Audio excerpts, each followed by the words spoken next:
All right, this is Danny Davis, and it's 6:30 on a Friday, and I'm delighted to be with you again. Just came in last night from having been in Washington, District of Columbia all week. And as you know, I don't need to tell you, but there are a lot of things continuing to go on. Mr. Trump and Mr. Musk, the co-presidents, are engineering government. And what that means to them is that they are dismantling many of the agency operations and entities that have been designed to serve the people and serve them better. And they're taking a wrecking ball. And what they are saying is that government is too bloated with workers, that there are too many people working for the federal government, more than we actually need. And so we are spending money unnecessarily. They're also saying that there are workers who are not working, who are doing very little, and that it's time for them to work up, to get engaged in work. They are claiming that there are workers who are working from home and are not doing anything, that they're teleworking. And when they're supposed to be at work, they are out shopping and doing other things. But they haven't proven all of these allegations, but they are making them. And then to demonstrate how sometimes irrational and illogical the White House can act. They had a big fiasco today at what was supposed to have been a meeting between the president of Ukraine and President Trump to kind of seal a deal related to some minerals that are found in Ukraine. And of course, America wants to and need to have access to some of those. But instead, I guess President Zelensky and the Vice President, J.D. Vance, sort of got into a heated discussion, which became an argument. And this disrupted what was supposed to have taken place. And they ended up, I understand, canceling the meeting and putting President Zelensky out of the White House, pretty much. Well, that's an embarrassment for our country. And it is certainly an embarrassment. Of course, embarrassments are what they are, but they're not nearly as bad of an embarrassment as I feel that cutting food stamps, the SNAP program, is a much bigger embarrassment. Shutting down Social Security offices where people go to try and get help is a much bigger embarrassment. Cutting money out of Medicaid is an even bigger embarrassment. And I spent part of the day with Governor Pritzker over at the Miles Square Health Center right down the street with a press conference that had the chancellor from the University of Illinois, all of the health personnel for the state of Illinois, the head of Miles Square Health Center, practically all of my colleagues throughout the state. And we talked about how drastic the cuts are going to be if they go through with the Medicaid cuts. So hospitals will ultimately have to close. Health centers like the one right down the street here will get less money to take care of the thousands of patients who come there to get health care. And hospitals will close. There were times when you will go to emergency rooms and there won't be any doctors there to look after you and take care of you. There won't be any nurses there to look after you and take care of you. Not to mention the fact that nursing homes, where seniors, individuals who are ill, and all of us get ill, all of us have health problems.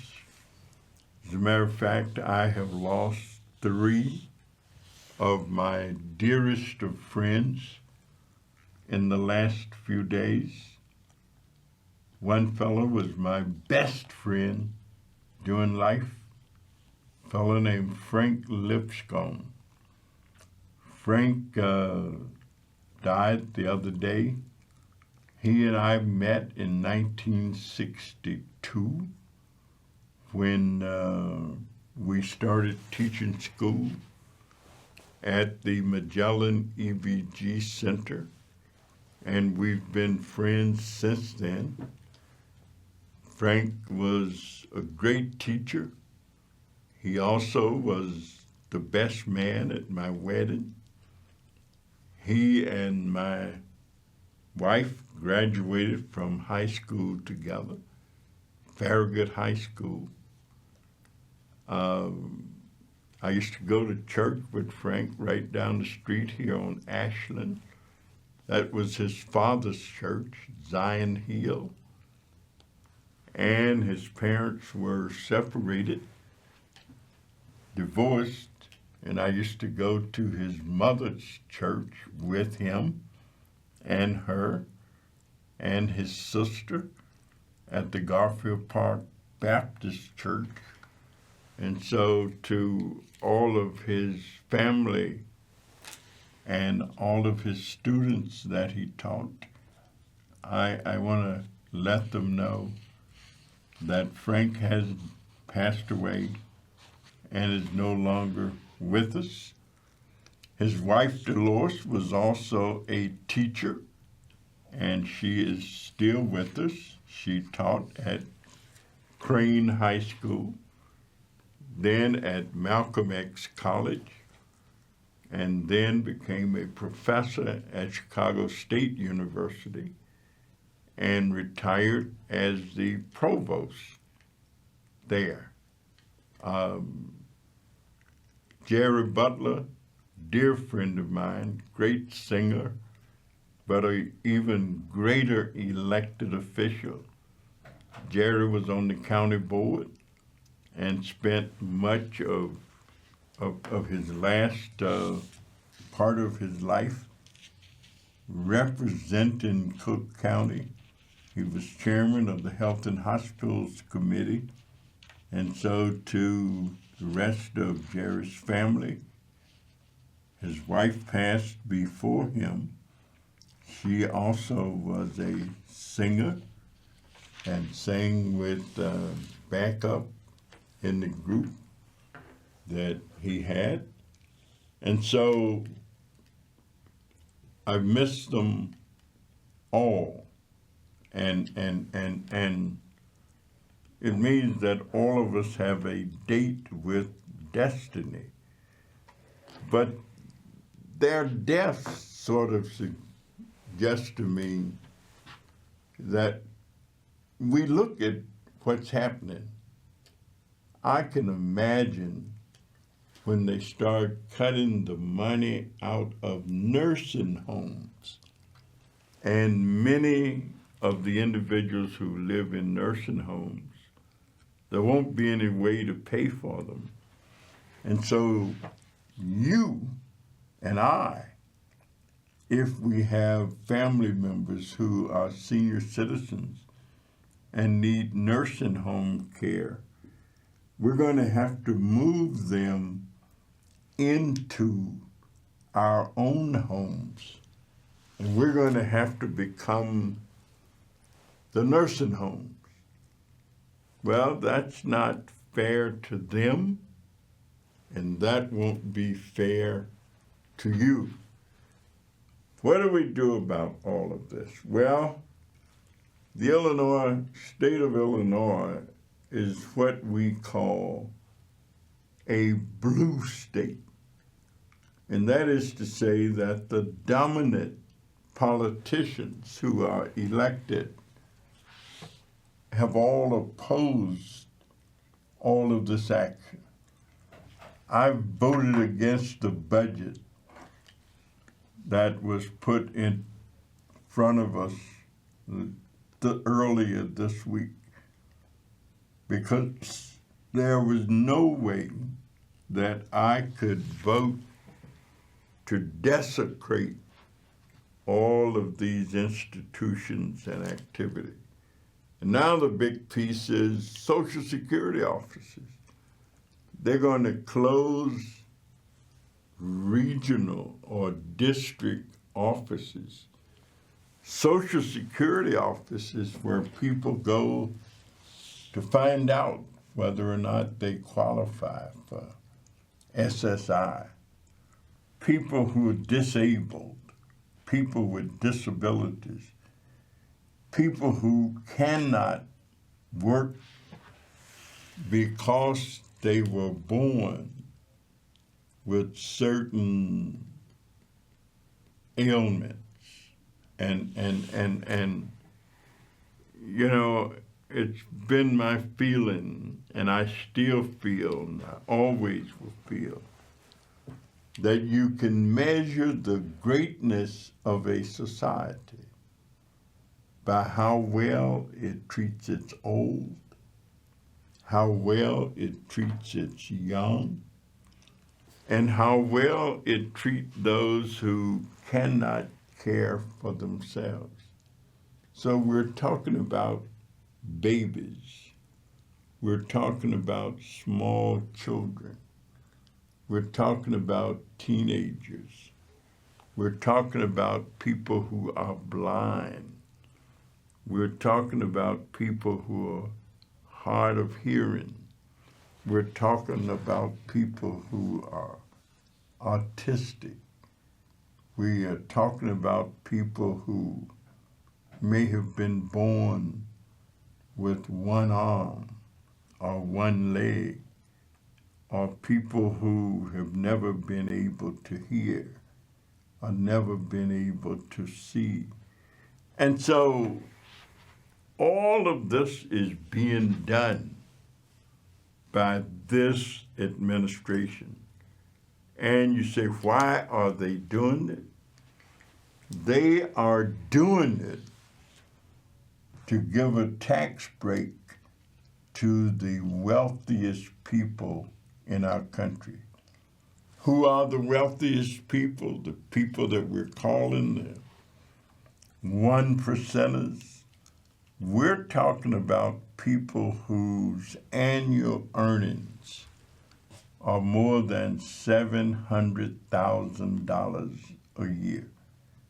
And obviously we're talking about the millionaires, and billionaires. We'll talk about the Musk of the world. We're talking about those individuals who are parasites in terms of living off the agony, pain, and frustration of individuals at the bottom. I was reading and leafing through my Bible the other day, and sometimes I do that when I get a chance to read. And I ran across where Jesus was saying to his disciples, what, and he says, well, the things I want to ask you,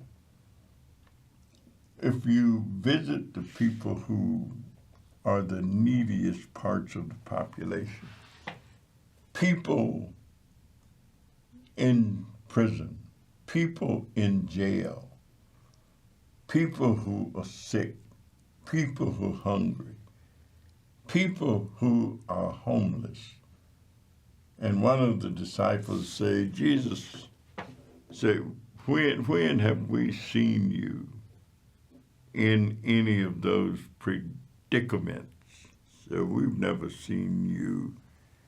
And he said, my friend, when you do it to the least of these, then you've done it to me. And so I guess we could say to our colleagues in different decision-making positions that when you do it to the least of these, when you take bread out of a hungry person's mouth so that the richest people can obtain more wealth. And so you deny a person the medication that they need if they're sick, so that the richest people who've invested in drug companies and pharmaceutical companies can make some more money. So really, when you do it unto the least of these, what can we do? One, know ye the truth, and the truth will set you free. So understand who is doing it. Understand who is making these decisions. Understand those who will not listen to the voices crying in the wilderness. Understand that they were not listening to the homeless individuals who need a place to stay, a place to sleep, a bed to sleep on, a mattress. Listen to the voices of those crying out, please. I remember when I was a kid, we used to hear the story of Lazarus and the rich man, and how the rich man wouldn't let just some pieces of bread drop from their chambers so that the poor people could eat. Or I remember the story of Maria Antoinette, who was the Queen of France and was cruel and inhumane. And they were having a hard time, and people came and said, Queen, You know, the people don't have any bread to eat. And she was supposed to say, if they don't have bread, why don't you give them cake? And so it seems that Donald Trump and Elon Musk are saying, if the poor people in America don't have bread, give them cake. If they don't have penicillin, give them whatever. If they don't have what they need to have a chance in life, if they've given up, I say give them hope. And I think we can generate that hope if we stick together, if we know that whatever it is that we are in need of, in order to get it, if we're going to get it, we need to stick together. We need to be together. We need to understand that in life, all things are possible if, first of all, you believe. If you believe. I was looking at the words of the song yesterday. I believe for every drop of rain that falls, a flower grows. I believe that in the darkest part of the night, a candle glows. I believe that no matter what my problems and issues are, there is someone who cares and who knows. So I believe. And so if you believe in yourself, believe in yourself, believe in your fellow man, and believe that when we come together to make decisions, that we can become the driving forces of change that our country needs. So let me thank you for listening, for viewing.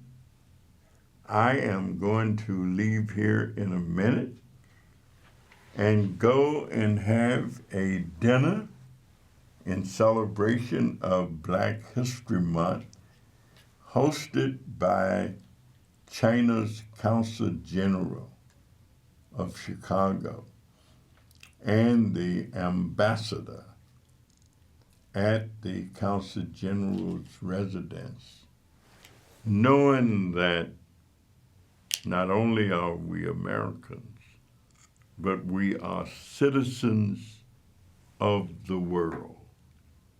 And when world citizens come together and make decisions, the world becomes a better place in which to live. Have a good evening. I look forward to a great dinner. And I'm going to start at 8 o'clock in the morning with Humboldt Health.